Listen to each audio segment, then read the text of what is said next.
Kamusta mga kamay? Welcome back to my channel. Sa video natin ngayon, isi-share ko sa inyo kung paano ako nagsimulang mag-portrait. Ayan, marami nagtatanong kung kailan ulit ako gagawa ng tutorials. Bakit daw kung ano-anong content yung ginagawa ko lately? Wala lang, parang experiment lang. So ito, balik tutorials ulit tayo.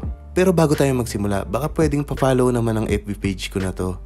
Ayan, dyan ako nauunang mag-update. At syempre kung bago ka pa lang dito sa channel ko, huwag kalimutan na mag-subscribe. So ngayon i-walkthrough natin yung mga naituro ko na para may refresher na rin. Tapos magdadagdag na lang ako ng mga advanced techniques para sa mga nag-improve na at sa mga naghahanap pa ng bago.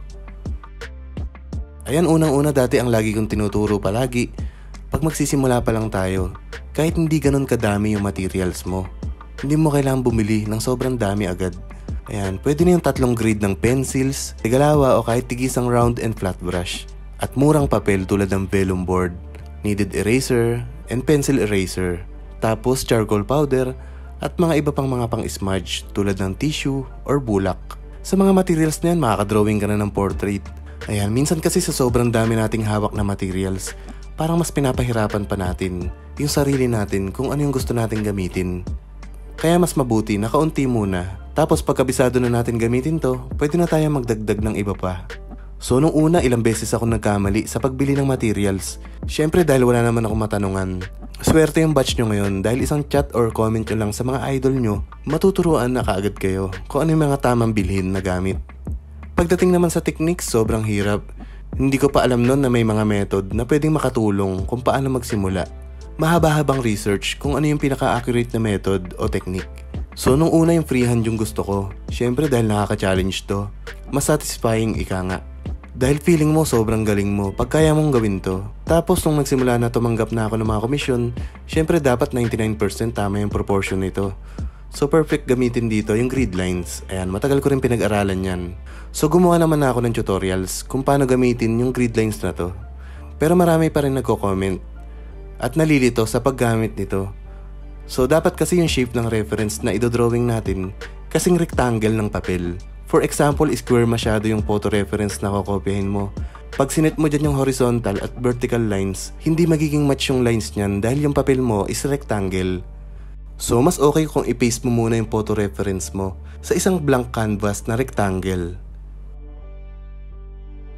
Well, lagi ko rin tinuturo dati na wag madaliin yung paggawa ng initial sketch, mapa-freehand man yan o grid method, dahil yan yung magiging batayan natin para sa proportion. So mas mabuting simula pa lang accurate na to. Marami kasi akong nakikita na parang nire-rush gawin to dahil excited mag-shadings. Speaking of shadings, ito yung pinakatumatak sa estilo ko sa pagdrawing ng portraits. Sobrang satisfying kasi para sa akin na makagawa ng smooth na skin tone. Ito siguro yung part na pinakamatagal kong ginagawa. Parang stress reliever na rin kasi sa akin to. Nakaka-relax yung paggamit ng brush. So isa din sa lagi kong pinapaalala pag gumamit ng brush at charcoal powder, mas maigi na pag kumuha tayo ng charcoal powder gamit ang brush, ipahid muna natin to sa isang scratch paper para matanggal yung mga buo-buong charcoal. Parang mancha lang naman ng charcoal yung kailangan natin sa skin tone, hindi yung mismong powder. Unless buhok or background yung pinapadark natin, ayan, pwede yung direktang charcoal powder dyan. At syempre wag natin kakalimutan yung pinaka-golden rule natin, na pag sumobra yung charcoal powder o nagkaroon ng dust dahil sa mga binura mo, sip-sip muna bago ihip. Dahil pag nabasa ng laway mo, yung drawing mo, wala na, finish na. At ito maganda rin pagsabayin gamitin, yung charcoal at graphite. Tulad din ng lagi kong sinasabi, charcoal powder para sa shadings, graphite para sa details. Pero may mga charcoal pencil din naman na pwedeng pang details. At minsan pwede rin ipang shading. Nasa sayo na yan kung gusto mong i-explore. Ayan, so sa realism, light to dark yung ginagawa kong technique. At dapat hindi mawawala dito yung parang gradient effect. Ayan, hindi kasi masyadong realistic tingnan. Pag yung shadings mo is white na white tapos biglang dark yung kasunod, dapat meron parang ganito. Ayan, pagmasdan nyo lang mabuti. Sa paggawa niyan, madali lang naman yan. Basta maglagay ka lang ng base tone. Tapos unti-unti mo lang i-dark kung saan yung mga shadows. Ayan, ito pagmasdan nyo mabuti yung bilog na to. Simple lang tingnan, diba? Pag-aralan mo lang yan mabuti. Lagi natin nakikita to na parang walang kwenta lang, diba? Pero importante na matutunan mo to. Pag nagets mo yan, hindi ka na mahihirapan sa shadings. Pagdating naman sa improvements, nasa sayo din yan kung masipag ka at kung marami kang time. Pero hindi pa rin sapat yun, kailangan mo rin mag-effort. Kung takot kang magkamali at takot kang sumubok, wala, hanggang dyan ka na lang sa comfort zone mo. Sa 8 taon na experience ko sa pagpo-portrait, hindi pa rin ako satisfied kung ano yung meron ako ngayon.